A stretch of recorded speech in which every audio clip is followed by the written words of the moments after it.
Hey everybody, welcome to another episode of Talking Time at a Six. We got a very special guest today. It's outside the genre. It's a famous YouTuber named Ali, and it's a very different type of collab. But we're both Canadian, and this is like a Canada Day type thing. So I really appreciate that. And I seen him because he was sticking up for our flag. So that's how I came across him. So where are you from, and how did you grow up, brother? Thanks, man. Yeah, I'm from Turkey, Istanbul, Turkey, and I've been in Canada since 2013, or sorry, 2012. Yeah, Okay, and honestly, like this country is my home at this point. You know, great. I've been here for so long. I love it here. I know that you were in Toronto first, right? Yes. Okay. I know you loved Toronto, but why you? What's up with that? You had to move though, right? There's a full video, guys, explaining it on his channel if you want to get into more detail. But if you guys want to know more about this question, because it's a very long answer, he has a whole video on it. But so what? What long? A short answer, like what? Why did you take off of the city to Montreal? I was just tired of all the bullshit surrounding Toronto. I would say, like, I'm talking endless construction, like bad decision making on top of bad decision making, and the biggest factor, it's just so expensive to live there for absolutely no reason. Yep. Yep. Like there is no reason for rent to be almost $3,000 for one bedroom apartment in People don't downtown get it Toronto. when I say most of my money goes to rent. They're like, "What?" I'm like, "Yeah, man, Yeah. friggin', you don't understand. I pay huge money for rent." And it's not City. like, I mean, Toronto likes to compare itself to New York and says, oh, we're like New York. No, it's not. Like, New York is the capital of the world. There is a whole different vibe in New York. It's a whole different place. And Toronto isn't like that at all. Yeah, I know. They always try to do that ever since the hip hop and stuff. Kind of back in the day, they like. It seems like we get our trends from New York a lot. You know, stuff will come out over there, the hip hop, and then it comes here, type thing. Yeah. Yeah. So, what was your first channel successful? Is this the first channel that you started on here on YouTube? This, I've had some other channels, but I haven't really like done anything with them. But this is technically my first channel, I would say, that I've actually like also been posting the kind of videos I've been posting for the last few years. But for the first 2 years of posting, it wasn't successful at all on this Okay. channel. 'Cause It took about you're two not scared years to of very speak your consistent mind, that's posting. for sure. Hmm? You're not scared to speak your mind on your channel, that's for sure. No, I mean it's part of my journey, right? I mean it's just Yep. reality. Why would I hide it? Exactly. That's what I liked about you, man.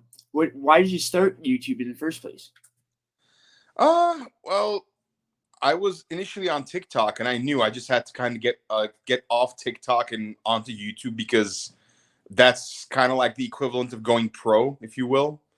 And Okay. TikTok is more like training wheels, and there isn't really a way to like make good income on TikTok. But YouTube, that's where it all is, you know. And I just knew I, I had to switch to YouTube. I know. I almost think like YouTube's like the new TV. You know what I Yeah, mean? Like honestly, it is. It's like the new cable, pretty much. That's the only thing I watch. Really, like I don't watch a lot of TV. Ever since I started the channel 2 years ago, I haven't really played a game or watched much TV. But I've been just going hard on it. But when I do watch stuff outside of the genre, last thing I want to watch is my own like type of content. So like I watch like people in little houses or like different type of crap like that, right? Stuff that interests me and like absolutely, man. And it's like free. I It's don't free. You know what I mean? It's like free cable, right? You have internet absolutely, anyway.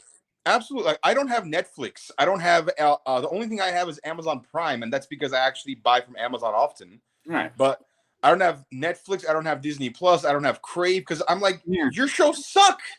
I'd rather watch YouTube. YouTube Yeah. is so much better.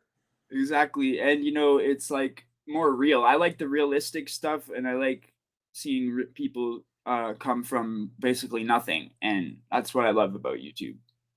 How they can come from nothing if they work hard enough, you know what I mean? Eventually it could change your life.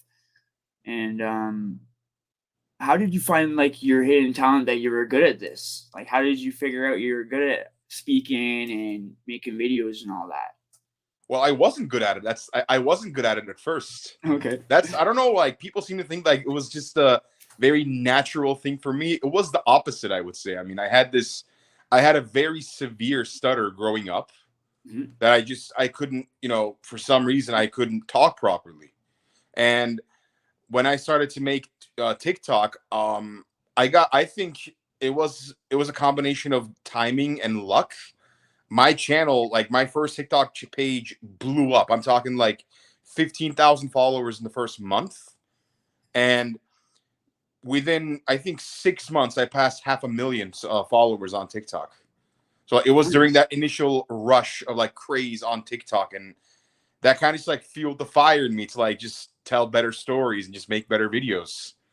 And over time, I really, really devoted myself to learning how to speak better, knowing how to calm myself down when I'm talking, kind of knowing how to hold someone's attention when I talk, all this stuff. Like it took a lot of everyday work on it to get to the point where I am now. And I always kind of knew I had this, I always knew I could do this. I just didn't know how. That took a lot of time. Great answer, bro. And I'm only asking that. I know the answer. You know what I mean? I know it's a big struggle and stuff like that. It's just more for the viewers. You know what I mean? Some answers or some questions I'll ask somebody I might know, but I just do it for the viewers. You know what I mean? They don't Mhm. know, people out there. So, but definitely I know the struggle. 2 years straight, I'm at like 700 and something subscribers, and I've been going hard on it, man. And I understand. Like when I first started, I interviewed a guy that had like 50,000 subs, and he was big by the razor wire. And when I went back and watched it like a year later, I was like, oh my god, like I'm interrupting this guy every 2 seconds. Like, so I really thought to myself, I gotta get better, man. I can't if I'm gonna interview people, I can't be talking over these people and all that. Now, bro, honestly, the fact, like, I mean, I just met you today. I don't know too much about you right now, but the fact that if you're doing this for 2 years, you're still going hard, and like we've been messaging before this, and I could tell you're so passionate about this. Um, I absolutely believe you're going to be a successful YouTuber one day because that is pretty much the entire battle. I would say it's keeping it up every single day, going at it day after day, and trying to get better. That's when That's most people. that's the name of the That's game. when most people give up. Yeah, You know absolutely, what I mean? It's absolutely. when you don't give up and you push through to the other side. You know what I mean? Absolutely, absolutely. And like my biggest inspiration, like I'm still trying to learn myself from other YouTubers, and like I always take inspiration from Mr. Beast because the first 5 years this guy had nothing. Nice. That You was know, one of the questions too. So that's good. You just answered one of the questions I was gonna ask you. Where's your inspiration? Where do you get your inspiration from? So nice. See, yeah, absolutely. And great speakers, man. You know, just sometimes when you interview somebody, you can just like they're such a great speaker. They go off with the story or something like that, and you're just listening. Like you know, the biggest one of the biggest guys in my genre, Death. He goes. I remember when I first seen him. He goes like when I interview people and they're telling the story, he gets lost in the story. He barely has to say nothing because some of them tell such a good story, right? mhm. You come across the odd person like that. What makes you stick up for your beliefs? I know that you sticking up for our flag. I seen that. That's how I seen you. I really appreciated it about them raising that pride flag up to the same height as our flag and all that. Mhm. Um, I really appreciate that. It's almost Canada Day. What made you go and stick up for us like that? Well, the fact that I was kind of raised in a different country, like I was raised in Turkey, in Turkey, Mhm. and the way things work there is very different than the way things work here. Like people love to complain about a lot of stuff that goes on here. I complain about it too. Don't get me wrong, but for example, I love the fact that we can complain, we can openly criticize our government, and be allowed to do so because we have freedom of speech. Right. Like I love that. That's you can't do that in Turkey. You say that you end up in jail. Okay. Like you know, kangaroo courts exist there still. I didn't know that.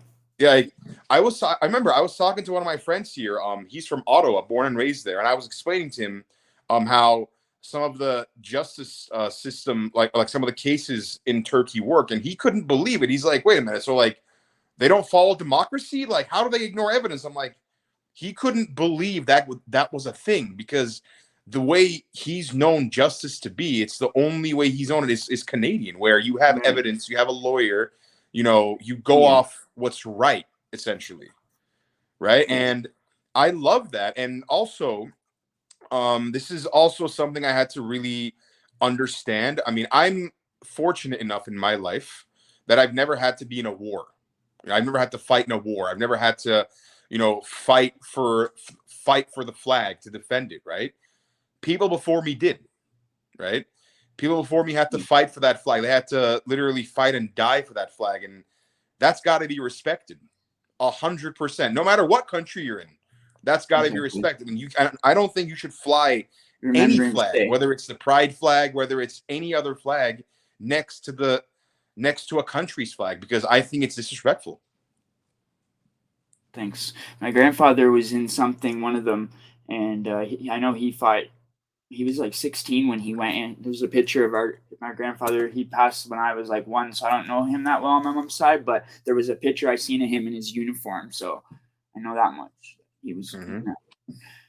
and he was only a kid, so yeah. He came back though, and everything like that. Ended up getting lung cancer. Um, yeah, man. People that go to war are brave, man. You know what I mean? Absolutely, a hundred They're, percent, and they're the they're reason they're why we're they're free. incredibly brave. And I know. to also live with that PTSD for the rest of their life, like keep fighting the battles they fight, it's Exactly. absolutely has to be respected. I think they People deserve almost all the compare it. respect in the world. People almost compare it to being locked up. Sorry, I interrupt you. Yeah, people almost compare the PTSD like, but it's not anything close to it. But if you're in a really bad jail where they're going to war, gang wars, you guys see each other every day on the pod, and where it's nonstop, where you don't know if you're gonna live or die that day. I'm talking them type of jails. That is just like the same type of PTSD level. I see some guys come back from war like that. Jesus Christ, Like I'm that's talking, they got to be in there for a long period of time doing this for like it's not going to happen to them for a week or two, but you're in there a decade or something like that. You know what I mean? Every day living like that, it gets to you. yeah. I mean, see, like I'm fortunate enough to never have experienced something like that, and I can't take that for granted. Like No, at all. that's awesome. That's awesome. Even though I have a bad past story in that, I turned my life around and now I just want to use that story to try to help people. You know what I mean? Not go down that same road. You know what I mean? There's no need for it. It's better I'm just curious about Eddie. do the Also, right like I know you want to ask about, but like I'm curious about your story as well. Like, I mean, what happened with you? Like, I know you were saying you had some missteps in your past. I think. Yeah, when I was a young child, about like 9 years old, my grandma got murdered and the killer got found not guilty in court on my mom's side. So that really, and then the police said like to my mom, "Oh well, we know we did it. I'm sorry. You know what I mean? We can't find no one else." And it's like so that made me right away kind of not like the system, right? And then the same year, me and my father got in a head-on collision. A young guy crossed over on a double yellow line on the highway, and he became quadriplegic. So in the hospital for 2 years, and we lost his butcher store, lost pretty much everything. So that just I didn't have supervision on my mom's side. We were really poor on my mom's side and stuff like that. My dad was like, he did it on his own, like a self entrepreneur type thing. But then being in the accident, losing everything, it was like we aren't nothing now. And I lived on my own since I was 15, but I ended up like getting into the streets and going that route and getting in a lot of trouble and ended up being in 8 different jails and spending most of my childhood locked up and early 20s. And then 2017, I turned my life around and just been out of trouble ever since. And law abiding citizens a better way, and yeah, and I recently back this when I met my girlfriend from my YouTube channel that I started.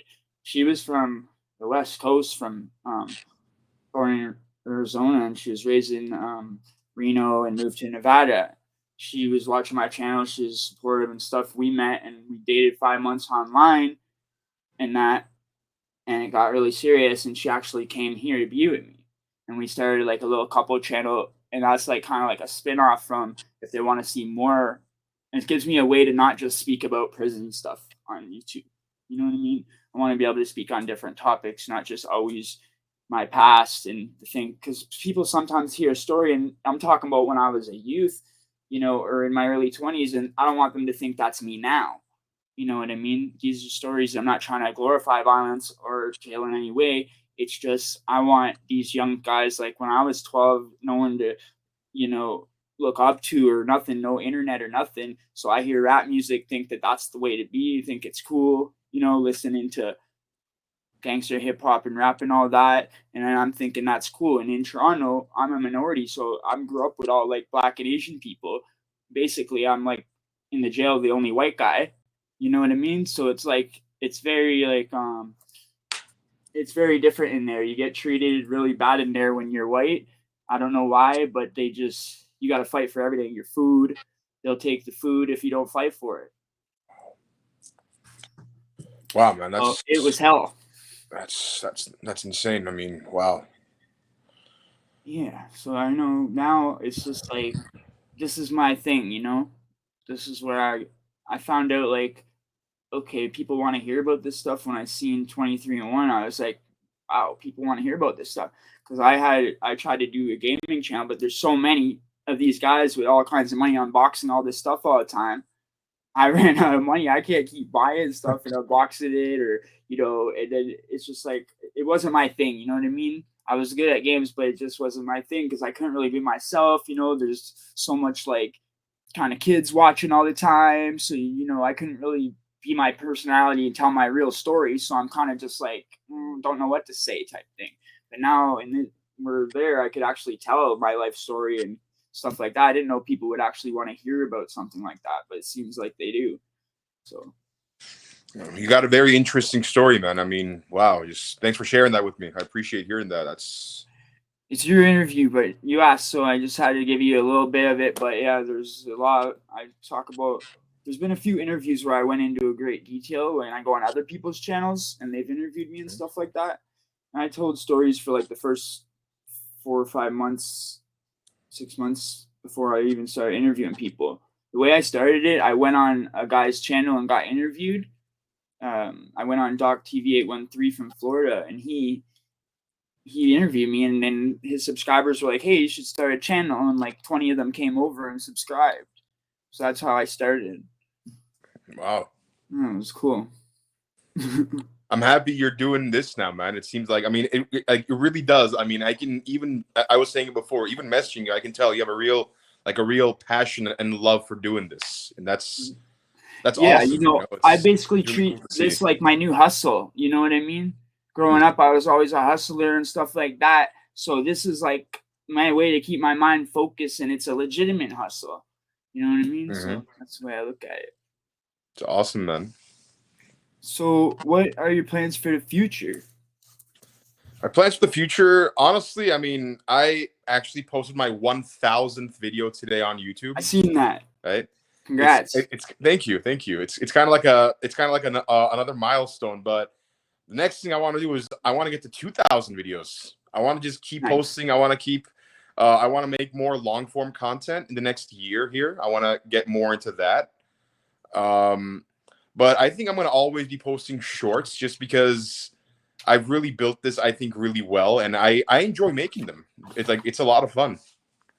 Yeah, the shorts are fun. You know what I mean? I like the little captions and stuff like that too. It's all about the caption and all that. You make them extremely well, by the way. Thank you. Thanks so much. I mean? They're very interesting and stuff like that. So yeah, you're very you speak your mind. I like that, and the way your views are and stuff like that. I get a kick out of it. I think it's great. So has anyone ever helped you by giving you any great advice or anything like that? Anyone that can come to mind or anything? You don't have to say life advice, person, but just you don't have to say the person if you don't want to, but just anybody in general. Like life advice? Anything. That's been like changing for you? I'm not going to mention who it was, but it's going to sound very generic, and very cliche. It's okay. I was just told to stop hanging out with the wrong people. Like I wasn't hanging out with people who were, like they weren't inherently bad people, I would say, but I was hanging out with the crowd that was, I would say, just lazy, no ambition, no goals, Not smoking weed, focused. jerking off all day, playing video games. And Yeah. I mean, that was my crowd here in Canada for so long. Like when I came here, especially like when I went to university, that was the crowd I was hanging out around. And when I started to succeed on my YouTube channel and I started like all the fruits of my labor started to come to be, I became an outcast, if you will, because all of a sudden I'm not doing what they're doing. Right. Right. And I would say like I should have stopped hanging out with them a long time ago because they never had any benefit to me whatsoever. Right. Makes So sense. I think cutting the wrong people out of your life for a variety of reasons is a very important thing. Yeah, You for know, sure it is. That was basically a big part of the reason, the way how I got situated and got out of it and stopped getting in trouble and all that. I just went off and be by myself and stop hanging out with same thing. So Mhm. basically, stop hanging out with the wrong people, and I don't have anything to prove to any of these people on the streets. You know what I mean? So I don't have to do that no more. So, Not at all, man. It's better no. to be lonely than it is to be with the wrong people. 100%. Exactly. And just create your own family, one day if you want to. You know what I mean? You can do your own thing. It's better to be a leader. Like, I do the crazy hair. I like it. And like some people don't understand me, but they don't realize I like to be a leader. I like to, do my own stuff. I don't follow other people. You know what I mean? I like to just do my Absolutely. own thing. So, um, do you enjoy your job even though people don't realize how hard it actually is? Like I know people all think, "Oh, YouTubers, it's fun and it's easy," but no, it's not. It's friggin' 24/7 hours thinking, and your brain never gets a rest. But do you Yeah, do you love it still though? bro, absolutely. I love every second of it, man. Every Okay, second. great. Before I became a video maker, I used to work in a kitchen as a cook. Okay. And that was a lot harder than being a YouTuber. It Oh really yeah. was. Oh yeah. Because it's just mentally and physically draining on every level. For sure. Um, but I'd rather be a YouTuber instead. Being a YouTuber is hard too. It's a lot more mental work for sure. It's yeah, Yeah. like you were saying, it's never your brain never turns off. Right. Never. Exactly. But hey, working in a kitchen for me was just like unbearably difficult. I'm like, I don't want to do this the rest of my life. Exactly. And I think I heard Casey Neistat say this. It's that is actually a quote that stuck with me. You were asking me earlier. He said everybody should work a job they absolutely hate for a year, so they can Right. realize what they want to truly do with their life. Right. I like And that. that's just awesome. And yeah, I like that. I worked at Pearson Airport when I was a teenager, like 18 years old, and because I lived on my own, I was telling you, so I had to pay rent. Rented a room for $500 a month, living on my own. That young, like when I was 15. wow, Eventually, I got my own apartment. But at Pearson Airport, what I was doing was it's called fireproofing. So this is like you go way up high, and I was actually a little scared of heights at first, and like you tie off and stuff. But I'm going on the ducts at the very top, and like you're not on the roof, you're at the roof on the inside though. man, On these zoom boom things and skyjacks and zoom booms, and with these Tyvek suits on and this, and you mix this mud stuff and spray it. It's so those red beams that hold structures up, you fireproof them so if the building burns down, the structure will stay up. That's basically why we're doing that. So that was a crazy job, and I never forget it. And yeah, it was hell though. It was very physically demanding. Like every day, loading up all these bags of stuff you got to mix. It's like almost like concrete mix, but not. It's wow, that type of heavy bags. So we got to unload all these bags, bring them in the airport, bring the hoses, all this stuff. You Jesus, know, yeah, man. So I love this. It's great. And with me, it's actually kind of like talking to the subscribers because I went live every Saturday for a year, right? I hmm made that a thing. I didn't miss once, and I developed like a little community with my subscribers and got to know quite a few of the moderators and stuff like that. And it was just great getting to know them, and it was almost like bonding, like kind of like healthy for me. You know what I mean? absolutely, bro. It's at the end of the day, every viewer, every subscriber is a person. You know, like they aren't just a Exactly. number, right? Exactly. They're a person. Like they watch you and follow you for a reason. Yeah. You know, and yeah, absolutely. Yeah. Well, we definitely got to have you on again sometime, man. You know, you're the greatest, biggest collab I've ever had so far on the channel. You Wow. know, I've worked with some bigger YouTubers in my genre, but nothing in that on this level. So I really appreciate you actually working with me and being a small YouTuber and stuff like that. You know, shows a lot about your character, brother. I really appreciate you even getting back to me. You know what I mean? Appreciate you, man. Yeah, thanks, Eddie. I appreciate you, man. I appreciate the passion you have. I appreciate the questions you have, and hey, you know, I can't wait to see you grow bigger and bigger, man. Like I'm just talking to you, like I'm excited to see your growth. Like I'm gonna follow you after this conversation is over on all platforms, and yeah, I'm hoping, you know, Cool. I'm hoping to see you do more and more amazing things, man. Cool. I appreciate you, man. All right. Everybody, I hope you enjoyed the interview. We'll see you in the next one. Oh, wait. Is there anyone you want to shout out? We're going to plug all your stuff in the description as well. Okay. Anything you want to shout out or anything, and advice to you, anything like that? Guys, don't hang out with the wrong people. Really, just Sweet. don't do it. Hang out with the right people, and make sure to follow Eddie on all platforms. Talking Time in the Six Thanks, on brother. YouTube, Instagram. I'm assuming he has TikTok, Yeah. but I don't All know. right. All right, everyone. We'll see you in the next one. Take care, guys.